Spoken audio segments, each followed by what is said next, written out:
Sport in chat. Here we go.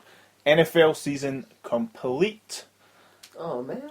Moving on to the NBA and other sports for that matter. But we're big NBA fans, so me and Wack are going to pretty much break down a quick summary of NBA as it stands just now. A couple of the trending topics, All-Star games coming up. So we done our picks a few weeks back. We'll have a wee chat about them, and yeah, pretty much as simple as that. So what up, Wack? You do? Again? Hello again. So as usual, at Sporting Chat on Twitter, Facebook, and the new The Sporting Chat Snapchat. Follow. Let us know what's happening. We'll answer questions. We'll say what's up. We'll give people shout outs. That's what we might have to do. Let's give some shout outs to people who send in snaps, and we'll take it on from there. So Nice. NBA news this week. New York Knicks fired head coach Defage. Derek Fisher. I was a wee bit shocked because Phil Jackson is kind of stuck with his man. Phil's guy. This is man. At the same time, I'm not that shocked. They've lost 9 at the last 10. And, you know, as much as they are better than they were last year, they're still not at that point. And to be fair, that's just due to talent, I think, on the roster. The roster's got a lot better. Or 100 times better. We can go in depth to that a little bit, you know. But, you know, they're running this triangle offense. It takes a bit of time to get used to it, you know, the movement. It's not like it's about creating space for people to then be aggressive. But then at the same time, the triangle offense of past had Michael Jordan, it had Scottie Pippen on this team, it had shooters based around it, it had Shaquille O'Neal, it had Kobe Bryant. Yeah, we've named. Well, that's the thing. No one else in the league seems to run this offense. Yeah. And the reason that was so successful for those two teams is because they contain, you know, superstar players. But no, I was the same. I was a bit shocked because you just thought he's going to stick with Derek Fisher. You know, I've got a soft spot for Derek Fisher, being former Laker. But you understand why they made the move. Yeah. You know, they were sitting around that sort of 8th, 9th spot, possibly looking at playoffs, which I think Phil Jackson, if they can scrape into playoffs this year, they'll probably, you know, take that as a big step forward, and that'll be a big attraction for all that cap space that they've got next year. So maybe that's the idea. Let's get a fresh face in and try and make a push for the playoffs. But you feel for Derek Fisher. Definitely. He's spent a year there trying to build something, and then it's just been cut off from him after improving slightly. So, a bit unfair, but you understand. Yeah, if I'm being honest, I know there's a lot of people that spoke to that are big Knicks fans. Obviously, Fisher that we do the podcast with is a huge Knicks fan. Paul Meldrum, the chairman of the club that we play for, he's a huge Knicks fan, as in like always you see him wearing his Knicks gear. And I know they're big, you know, fans of Phil Jackson and the way that they're playing and things. But I think it's a good move because, and I said that to you like before we started the podcast, because of the amount of big name coaches that are available. Yeah, you've got, just off the top of my head, you've got Scotty Brooks, Yep. You've got Tom Thibodeau, you've got Mark Jackson, yeah, you've got, I suppose maybe not available, Luke Walton, yeah, who's obviously done a cracking job with the Warriors. Now, they're just four off, as I say, off the top of my head, that depending on how Phil wants to play, you've got defence there, you've got offence, you know, a lot of flexibility. And let's be honest, with Melo and Porzingis, who has been phenomenal as a rookie, yeah, that was a smug face that you gave there. And as I say, I've put my hand up. You know, we had talked about Porzingis before the draft, and I was like, I'm sorry, but I'm taking Karl Anthony Towns, I'm taking Jahlil Okafor, who I'm still going to stick is the best player in the draft, but saying that, Porzingis and Cat are maybe proving me wrong a little bit here, but between the three of them, they're putting up unreal numbers as young bigs in the NBA. Yeah, all three are playing really well. Brilliant. But so there was a few more names that you were going to take before in front of Justice Winslow. I am more than happy to get this on record. I said I would have took him at number 2. Maybe not number 2. I would have taken Okafor before, but 3 definitely. I would have had Winslow, and I thought Winslow would have been a perfect fit in New York. Beside Melo, you could have played Melo at the 4. You could have had Lopez at the 5, and you could have had just Winslow at the 3. But they went the other way, putting Melo in. And let's be honest, it couldn't have worked out any better. The New York native, they love Porzingis. Yeah, and he's 7'3", shoots the 3, he blocks. He tries to block every shot, which I love. You get dunked on. He's hungry. Yeah, that's it. He shows he's the willing to get stuck in, and he's got a bit of blue collar about him, which is all the New York Knicks. And all you see is upside. Definitely. Like they said, it's just, I think he's been much better than people anticipated to begin with. Like, all the chat was, he's going to need to fill out a bit. He's too skinny, but that'll come over time when he's got all these physicians and everything around him. Yeah. But so far he's looked great. Loads of double doubles. Like you said, he's hungry, getting all these blocks and everything. I can't take too much credit. All I did was watch tape, and I thought, this, out of all these, every year there's these European commodities that get spoke about and bigged up, but how many of them are successful? For every Dirk Nowitzki, there are 20 Darko Milicic. Yeah, that's true. So, but this guy looked like he had a lot of upside, and he's not afraid to shoot. And no, he's taken some huge shots this year so far, and it's pretty difficult to block a 7-footer that's taking the 3 with such a high release. Yeah. So, it's a lot of positives, and I know they got some pieces, mediocre pieces, but Robin Lopez was a relatively decent pickup, to fill the lane. We spoke about Aaron Aflalo, capable scorer. I watched him score 20 points a game at Orlando, and a decent defender as well. So, they've got a few pieces there, but if they can get the right guy in and make a push for the 8th spot and show that progression, then they're going to be an attractive place. It's New York. Everyone loves New York, so big free agents, they might look at this and go, Melo, last few years, maybe him at his prime, Porzingis up and coming, as a 1-2 punch with him. So it's looking a lot better in New York, but it all depends on which direction they go with all the names out there. That'll be interesting. It will be, as I say, and I suppose that's the good thing. There is quite a lot of jobs opening now, though, and NBA wise, that it's weird how they're kind of letting the assistants, they're kind of promoting people, and it's all these kind of bottom of the road teams, I suppose. You've got the Suns, Earl Watson's taking over there as interim head coach. And the Suns, let's be honest, the season's probably done for them with Bledsoe out for the whole year, with Knight out just now, groin. They're... They are maybe looking at that. Look, let's promote internally the now. We'll run him, see how he gets on, and then see at the end of the season, that pool of coaches could be even bigger.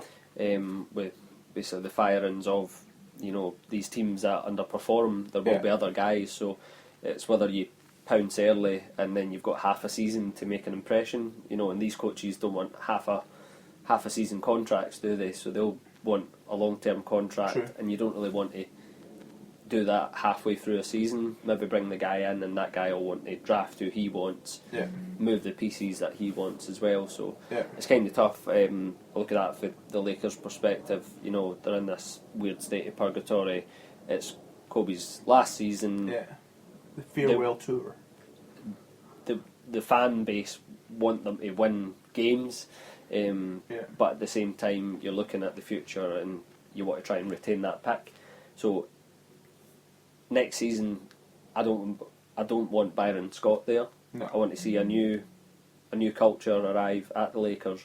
But again, you want to see that immediately. But you just got to be patient and roll with what's happening the now, and then see who's out there at the end of the season. Yeah, obviously, the Lakers are a topic I think we could probably discuss for hours, to be honest with you. So I agree with you in terms of to be honest, I think the way Byron Scott, and I'll try and keep it quite sweet, but the way Byron Scott has handled this year with these young guys, D'Angelo Russell, Jordan Clarkson, Julius Randle, are the core, they're the future, unless, even, they are the future, because their play is going to attract the next KD, Russell Westbrook, whoever it may be.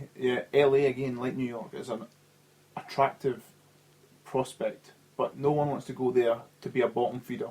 No. So you need these three anyway, and the rest, to be fair, but they three are the core to be, stepping up into and filling the shoes. And there's been times this year where Kobe has sat fourth quarter, and Russell and Clarkson have just taken over a game, and it's been great to see. And then there's times where Russell plays 15 minutes a game because Byron Scott thinks, he's been a wee bit too, he's trying to take over the game too much. Yeah. He's 19-year-old. Let him take over a game. I know. And then if he messes it up, you sit him down, you watch tape, and you say, look, you done X wrong, you done Y wrong. Yeah, Kobe Bryant, has been notorious for his career of taking some terrible shots. During a game, but he never does it 2 or 3 times in a row. Well, he might do it he's done it plenty of times over the course of his career. But you need to learn from mistakes, and considering, let's be honest, they are playing for a top 3 pick. Yep. It's unquestioned. Yeah, they need a top 3 pick for them to hold their pick. They're playing to be. Why not just let them? Yeah, I want to see the young guys roll. We watched D'Angelo at college, and man. I want to see that guy. This guy passing. that just takes these shots, crossovers. That's it. He could get his shot from anywhere. Randall's back in the starting lineup, which is obviously a positive move because he's a double machine, playing really well. Clarkson is obviously going to be a free agent. I think he's restricted anyway, so they can. He's getting paid. Match. But it just depends on the price and everything that they're looking at. But you want to see these 3 young guys getting played to possibly attract someone and say, well, look, there is promise in these young talents. If you do keep that top 3 pick, that could turn into a Ben Simmons, a Brandon Ingram, one of the top 3 picks. Those 4 pieces and a big free agent will look quite promising. Maybe not that year, but then you look at the following year as well. But the thing is, it wouldn't even have to be a huge piece free agent wise. It could just be, a couple of veteran sort of that the Lakers are going to have cap, alright, so they're going to be able to overpay on your vets for a 2-year period. Yeah. So you're going to get people to come in that have maybe won a championship. I'm trying just off the top of my head. I'm just trying to think. But even people like a Pau Gasol or something that is maybe a wee bit too all-starry at the moment. But that sort of nature that are going to think, right, well, I could go to LA. I'm going to be in the limelight for the next 2 years. I'm going to be a focal point of an offense and the defense where we're going to try and recreate the Showtime sort of Lakers is dead at the moment. And we said when Russell got drafted, there's a chance this boy can bring that back because he's got the flash. There was a bit of excitement, like this young guard play. You just thought he's going to come in, no look passing, up tempo play. And when he's been allowed to, some of it has looked great. And you know what, Kobe, I've seen him and Russell on the court at the same time, and there's been a couple of times that Kobe's pointing at him and just being like, good pass, and you just want to see more of that. But at the same time, Byron Scott just seems to He's got the chains on them. Bench these young guys, and I just don't get it. But I would love to have seen. Obviously, Mike D'Antoni, when he was the Lakers coach, was a bomb scare. He was.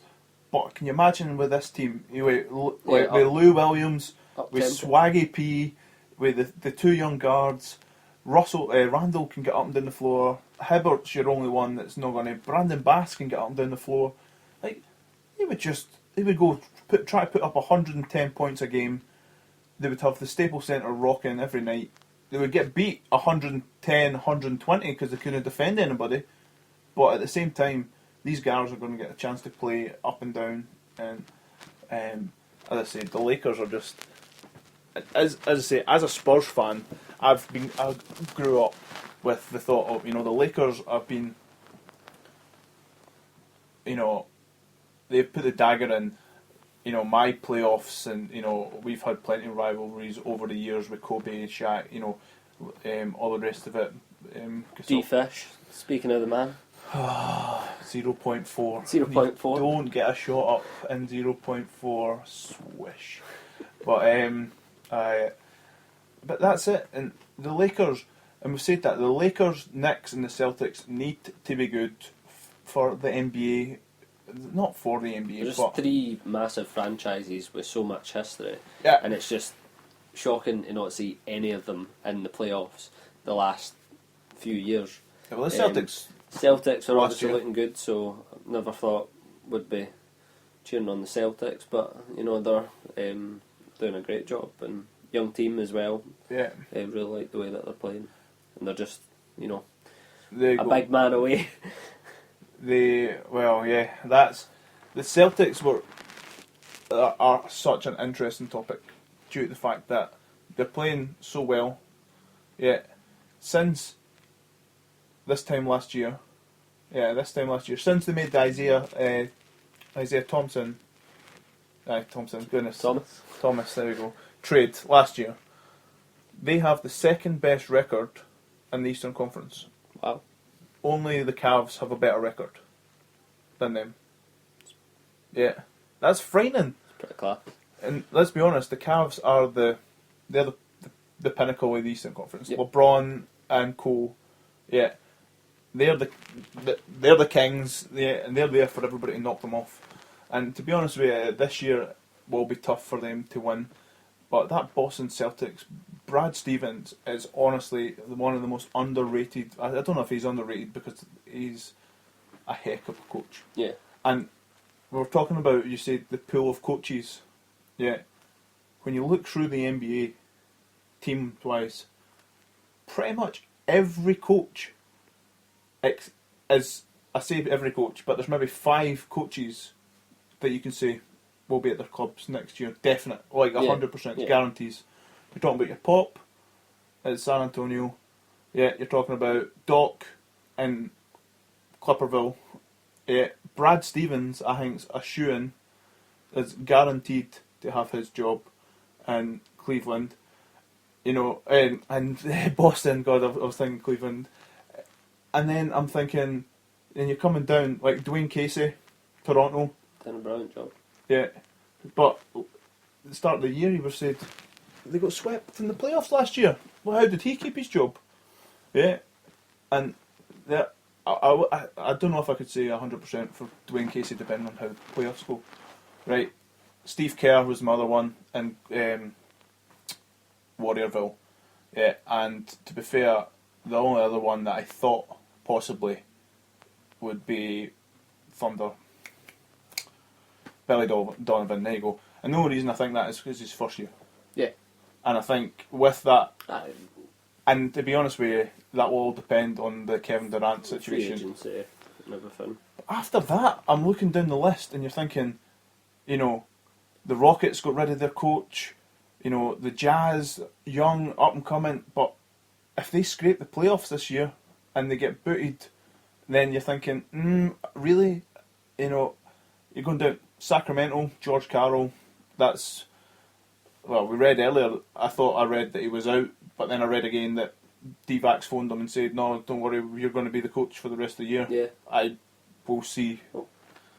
there's teams in different sort of tiers. Yeah. You've got these teams that should be competing for a championship, so if they don't get to the second round of the playoffs, if they don't get to the conference finals, then those coaches are in danger of getting fired. Yeah. Then you've got those other guys who are sitting in the middle of the pack. If they don't make the playoffs or get a lower seed than they're intending to, they're on the chopping block as well. And then at the very bottom, you've got these guys who, you know, might be rolling with a coach the last 2 years, and then they're going, well, it's not going anywhere, let's go in a different direction. So, yeah, right. There's pretty much a lot of coaches that... So teams are just going to have their picking, and as you say, there's so many good coaches out there that could that could take your franchise in a totally different direction as to where you are just now. And I mentioned D'Antoni, up and gun. I'm talking Thibodeau, defensive minded. And don't get me wrong, like Tibbs, I can't see taking a job during the season. I think he'll take the rest of the year off and then come back. But you know, there's, you know, and that's why the NBA is so exciting just now. It's teams can beat everybody. You know, we watched the Kings 2 weeks ago go on a 5-game winning streak, and they've lost 5 of the last 7 or something just now. And Carroll's pretty much on the chopping block, and now he's back. I watched their game the other day in the first quarter. They gave up 42 points in the first quarter against the Celtics. 42 points, and honestly, I was like, he's getting sacked. Like, you know, Cousins, we've said on here a few times, best big man in the game. Yep. But if his heart's not in it, and the coach, whatever it is, there's no trying him. It's the same with Rondo. It's the same, and I was just like, this is just sort of pathetic. I just love to see Cousins in a winning environment, just to see if his attitude changed. Or if it is true and basically you saw it having a negative impact on the rest of the team. If, you know, it was him and someone else as a 1-2 punch, but you'd just love to see him in a different environment, because he's just been sort of rotten there at the Kings for seasons, and gradually becoming the best big man in the game. And unfortunately, he's on a franchise that just doesn't look like it's going to make that progression. I kind of hope that they make the playoffs just to give them a chance to get swept off the Warriors in the first round, you know. But at the same time, I think, again, we're speculating, I suppose. But another coach in there might change. If a defensive minded coach would maybe drop. But anyways, I want to talk All Star. We've got a couple of, I've got like 10 minutes on here about the All Star weekend. Quite happy with the teams. What was your initial? We done that and we said 2 weeks thought. We've done our picks. From thinking back, you had Bosch, and Gasol, and I had Millsap and Gasol. So we're both half right. But obviously we've seen Butler. Jimmy Butler out 3 to 4 weeks, just announced today. So now we've got Pau Gasol stepping in, which before we knew about it, we both agreed that would be a good pick, just because the Bulls would deserve a representative there. And to be fair, we both thought Pau Gasol merited possibly an All-Star berth by his play anyway. Definitely. But, the only other discussion was Kevin Love and the whole Cavs are the best team in the East, so therefore should they have more than one, just like the Spurs and the Warriors and the Raptors. The Heat, I've got 2. The Heat.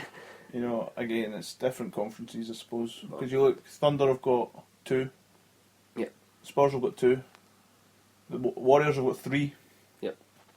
But no, our teams they were pretty accurate. Obviously, we both had Dirk, LaMarcus Aldridge got in, but we sort of spoke about that and said, well, that same factor, the Spurs,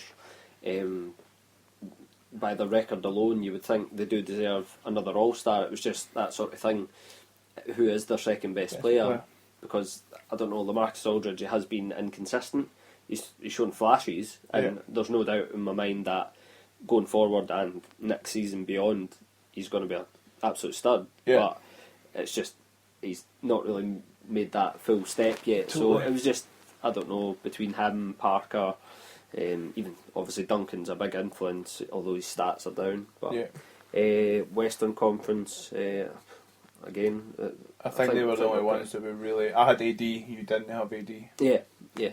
That was where I had Damian Lillard, who, like I said, on the fact that they're hanging about that last playoff spot. I know AD is an absolute beast, and he's one of the best players in the NBA. So to not have an All-Star game with him just doesn't seem right. But at the same time, his team have not been great in the slightest, and have underachieved significantly. With the Trailblazers, sitting around the 8th, 9th spot, I just think no one thought that they'd even be close to there. They'd be sitting just above the Lakers.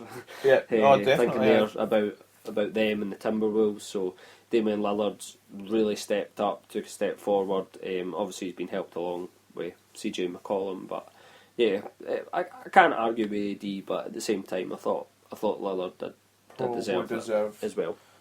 Again, as I say, I'm relatively happy with the teams. Yeah. As I say, and bearing, obviously hoping nobody gets injured and that we'll be quite happy with that. Skills contest is something that I wanted to bring up because really interesting. For years we have said I would love to see Boogie Cousins, AD, big Tim Duncan back in the day, point, dribble the ball through these cones, and come up with it. And this year finally we've got the skills contest with technically four bigs and 4 guards. So we've got Draymond, Boogie, AD, and I want to maybe say Drummond, to be fair, but I'm not. I wouldn't quote me on that. Let's see if I can It'll be find. interesting to see how these big guys go against the smaller guys. Yeah. Patrick Beverley, Jordan Clarkson. We've got CJ McCollum. And that's terrible that we don't know that. Letting the listeners down. But it's just a strange one because initially I said, will it be 4 in one group and 4 in the other? But it will be quite strange to see, especially if they have the 3-point shot as well. Yeah. But most of these guys can shoot the 3. Yeah, totally. Let me see if I can find it. I just think it's what the league needs. You've got all these big guys that are running up and down, running breaks these days. We've seen AD and Boogie and Draymond especially dribbling the ball constantly, and putting that big man handle, to good use. So The cat as well. Oh, is it? Yeah. Quality. And Isaiah Thomas. Yeah. But yeah, I think that's just exactly what kind of the doctor ordered. The skill. I'm really looking forward to that for the first time. I never really watched the skills, but I'm looking forward to that. The dunk contest is again going to. It's a disappointment for me. I think every year it's something that you're always too excited for. That it does seem to be a letdown, but the participants in particular this year are a bit strange. I just think Zach LaVine's surely going to put on a show and run away with it. Yeah. No doubt the other guys will bring it. Will Barton might throw a few, so I'm interested. The 2 big guys, it's just not a big man. But you'd like to see the 3-point contest be the main event of that. Oh, yes. This is what the NBA is all about now. Outside shooting. We've got Chef Curry and his Splash Bro, Klay Thompson. I want to see those 2 going at it, hitting 25 each. Yeah. It'd be great. So we've got, just quickly here, we've got Harden, we've got Chris Bosh, Klay Thompson, Steph Curry, Kyle Lowry, JJ Redick, Chris Middleton and Devin Booker, which is I think it's a brilliant shoot. I just hope they just, as you say, they just go and throw up plenty. But we'll wrap it up. Again, thanks for listening. If you managed to get this far, at the Sporting Chat, follow us on Facebook, Twitter, and Snapchat. Cheers, whack. Cheers, dude. Right.